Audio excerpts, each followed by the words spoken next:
अस्सलामुअलैकुम। और भाई क्या हाल चाल है। सबसे पहले तो भाई welcome to our channel need to no.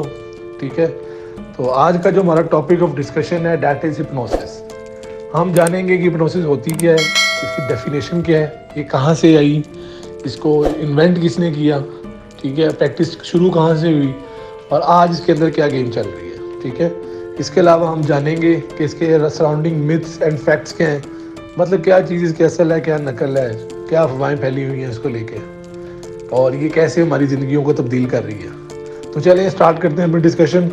तो अपने टॉपिक पे आते हैं, हिप्नोसिस का मतलब क्या है। सबसे पहले तो ये हिप्नोसिस के अगर हम इंग्लिश में देखें ना, मतलब जो होता है यार वो होता है कि एक ट्रांस लाइक स्टेट, एक ऐसी मदोशी की कैफियत है, एक आलिम मदोशी है जिसमें इंसान इस कंडीशन में होता है कि उसके आसपास क्या हो रहा है वो उसको सब कुछ भुला देता है, सब कुछ उसको इग्नोर कर देता है और फुली फोकस और कंसंट्रेट हो जाता है एक पॉइंट के ऊपर।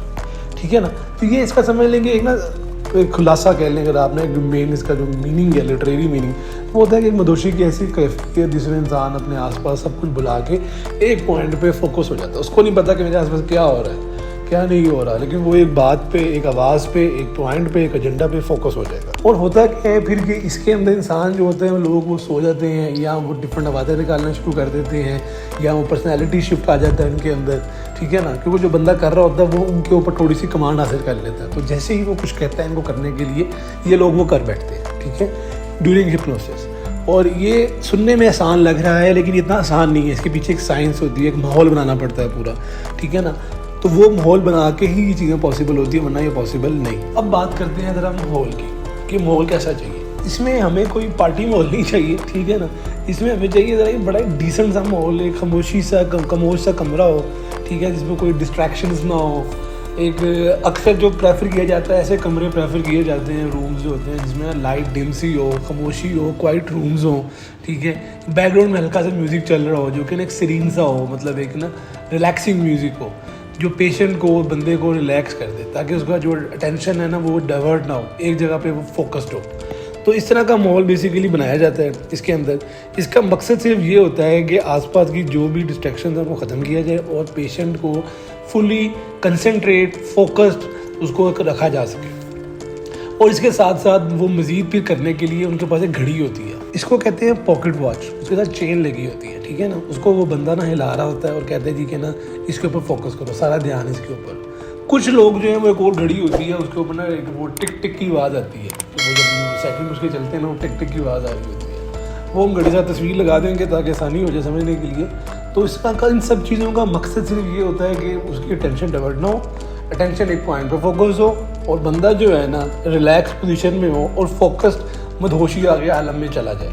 इससे जैसे ही वो चाहता है हिप्नोसिस जो है वो अचीव हो जाती है। अब अगर हम बात करें कि सारा जो है कहानी शुरू कैसे होती है, तो हम देखते हैं कि 1700s के अंदर एक फिजिशियन थे जिनका नाम था फ्रांस मेस्मर। ठीक है, उन्होंने एक थ्योरी पेश की जो बड़ी दिलचस्प थी, जिसका नाम था एनिमल मैग्नेटिज्म। वो कहते थे जी कि ना इनविजिबल मैग्नेटिक फ्लूइड्स हैं आसपास लोगों के, जो लोगों के अंदर यानी कि जितनी भी लिविंग बीइंग्स हैं ना, जो जिंदा चीज़ें हैं, जानदार चीज़ें, उनके आसपास उनके अंदर बाहर से गुजरती हैं, क्रॉस करती हैं ये, लेकिन ये इनविजिबल है और ये मैग्नेटिक फ्लूइड है। ठीक है, जिसकी ये ताकत है कि अगर आप इसकी फ़्लो को एडजस्ट कर दो ना तो आप हर किस्म की बीमारी से ना इंसान को निजात दे सकते हो। ठीक है, जैसे कि उसमें था कि लाइट कम ज़्यादा करना, ठीक है, म्यूज़िक चलाना या म्यूज़िक को ना करना, ऊपर नीचे आवाज़ को रखना, लोगों को कंसंट्रेट कराने के लिए। ठीक है, इसको उनके इस मेथड से ना लोगों का ना मसले भी हल हुए। ठीक है, ये सिर्फ एक वैसी थ्योरी नहीं थी, इनके हक जब तक इन्होंने काम किया, इनकी इस प्रोसीजर से लोगों का इन्होंने इलाज किया और लोग ठीक भी हुए। तो जब ये हुए ना तो इस चीज़ को साइंटिफिक कम्युनिटी ने ना उठाया, उन्होंने चीज़ को नोट किया यार कि ये मेस्मर ने एक थ्योरी पेश की थी, इसमें क्या सच्चाई भी है, क्या वाकई दुनिया के अंदर मैग्नेटिक फ्लूइड है इनविजिबल किस्म का जो इंसानों के इर्द गिर्द घूमता है, जिसके अंदर ही हीलिंग पावर्स हैं। तो उन्होंने इसके ऊपर टेस्ट पेश किए, थ्योरी के ऊपर चेक किया प्रैक्टिकलिटी क्या है, एंड में उन्होंने रिजल्ट दिया। उन्होंने कहा जी कि ये ऐसी कोई सच चीज़ है ही नहीं, there is no such thing as magnetic fluid with healing powers. ठीक है, तो सारी थ्योरी ही खाटे में पड़ गई। अच्छा, जब साइंसदानों ने इस चीज़ को छोड़ दिया, उन्होंने कहा ये तो थ्योरी फेल है, तो उन्होंने ना एक चीज़ इग्नोर की कि यार ये क्या था, कुछ प्रोसीजर तो था, कुछ तो वो कर रहा था मेस्मर। तो बहरहाल उन्होंने इस चीज़ को इग्नोर किया। लेकिन बाद में हम देखते हैं कि मिड 1800s में जाके एक नया बंदा आता है जिसका नाम था जेम्स ब्रिट। उसने इस चीज़ को स्टडी किया, उसने कंसेप्ट का नाम इंट्रोड्यूस किया हिप्नोसिस। ये वो बंदा था जिसने ना सबसे पहले हिप्नोसिस इसको वर्ड का नाम लिया, ठीक है, जो कि ना ग्रीक वर्ड से निकला हुआ हिप्नोस से। क्योंकि उनको लगा था यार कि ना ये ट्रांस लाइक जो स्टेट है ना मदोशी की, ये ना नींद के बड़े करीब करीब है, ठीक है ना, कि इंसान इसमें सोया हुआ लेकिन वो असल में सोया नहीं होता, ठीक है। यहाँ से भी एक कंसेप्ट लॉन्च हुआ थेरेपेटिक ट्रांस लाइक स्टेट का, कि ना इसको हम थेरेपी में यूज़ कर सकते हैं, कि मैसमन ने किया था, मैसमन ने इलाज भी किया, तो ये थेरेपी में भी काम हो सकता है। वहाँ से हिप्नोसिस की एक टाइप इंट्रोड्यूस हुई, हिप्नोटिक थेरेपी। हिप्नोटिक थेरेपी गए या हिप्नोथेरेपी गए, ये बेसिकली कंसेप्ट के अंदर था ना कि जो आपके लाइसेंस फिजिशियंस हैं या साइकोलॉजिस्ट हैं वो इस चीज़ को प्रैक्टिस कर सकते थे, ठीक है ना, कंट्रोल कंडीशंस के अंदर, जिसके अंदर वो इलाज करते हैं लोगों की बीमारियों का थेरेपी के साथ, ठीक है, हिप्नोटिक थेरेपी के साथ। उसमें वो उनके डिप्रेशन का इलाज करते हैं, एंग्जाइटी का इलाज करते हैं, PTSD एक सुना होगा आपने, पोस्ट ट्रॉमेटिक स्ट्रेस डिसऑर्डर होता है, और खाने पीने की ईटिंग डिसऑर्डर्स का।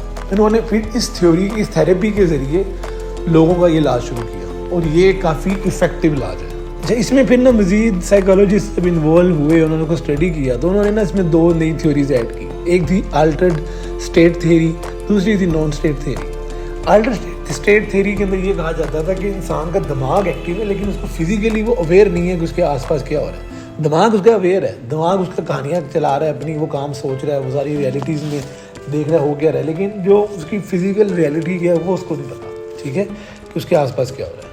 जबकि नॉन स्टेट थ्योरी जो थी उसने कहा गया कि ये ना कॉम्बिनेशन था दोनों चीज़ों का, कि फिजिकल और आपकी इमेजिनेटिव। इसके अंदर ये था कि इंसान, वो बेसिकली ये कह रहे थे कि इंसान जो है ना वो जानता है उसके आसपास क्या हो रहा है और वो साथ मिलजुल कर कर रहा होता है, ठीक है ना। यानी कि एक में इंसान मेंटली एक्टिव है लेकिन फिजिकली उसको नहीं पता क्या हो रहा है, और दूसरी में वो दोनों तरफ से एक्टिव है, उसको मेंटली भी पता क्या हो रहा है, फिजिकली भी पता क्या हो रहा है। अब हम बात करते हैं इसके अंदर ना कुछ फैक्ट्स वर्सेस मिथ्स की, कि यार क्या सच है क्या झूठ है। अच्छा जी, कहा यह जाता है जो फैक्ट है ना बात की, जो सच है वो ये है कि आप हिप्नोसिस के दौरान ना 100% कंट्रोल में होते हैं, आपको पता होता है क्या होता है, और कोई आपको आपकी मर्जी के बगैर कुछ करा नहीं सकता।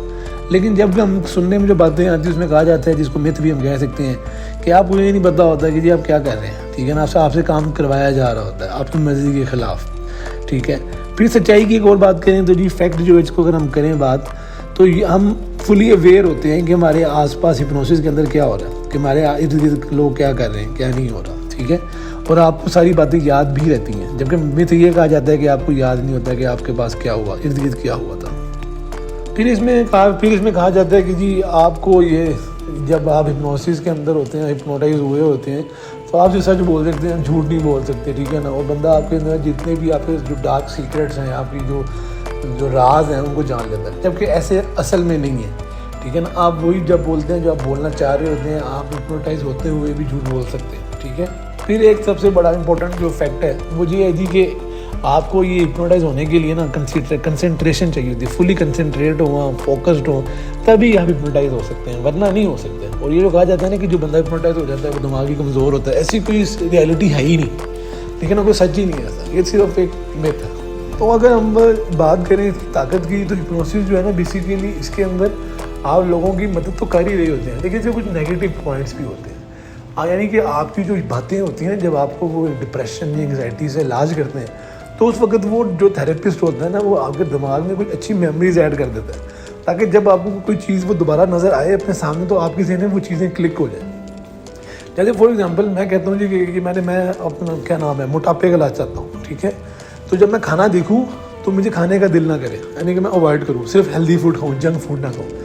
तो जो हिप्नोथेरेपी होगी उसके अंदर क्या होगा, वो उसमें मेरे दिमाग में ये मेमोरीज ऐड करेंगे कि जंक फूड नहीं खाना, it is a bad thing, ठीक है, लेकिन हेल्दी फूड खाओ। आज जाने से पहले मैं आपसे एक और केस स्टडी शेयर कर दूं, ठीक है ना, क्योंकि प्रैक्टिकल एग्जांपल होना ज़रूरी होता है, उसके बगैर समझ नहीं आती। साइंटिस्ट ने ना चंद एक लोगों को मूवी दिखाई सिनेमा के अंदर, और फिर बाद में उनको उन्होंने हिप्नोटाइज किया और कहा कि आपने ये डायलॉग जो मूवी के ना वो याद नहीं रखने, ठीक है। और जब उन्होंने उनको हिप्नोटाइज की, हिप्नोसिस का जो उनका प्रोसेस था पूरा हुआ, फिर उन्होंने उनको इंटरव्यू किया। उन्होंने उनसे पूछा कि आपने मूवी देखी, उन्होंने कहा जी हमने नहीं देखी। उन्होंने उनसे मूवी के सवाल किए, उनको मूवी के कोई सवाल का जवाब नहीं आया, ठीक है।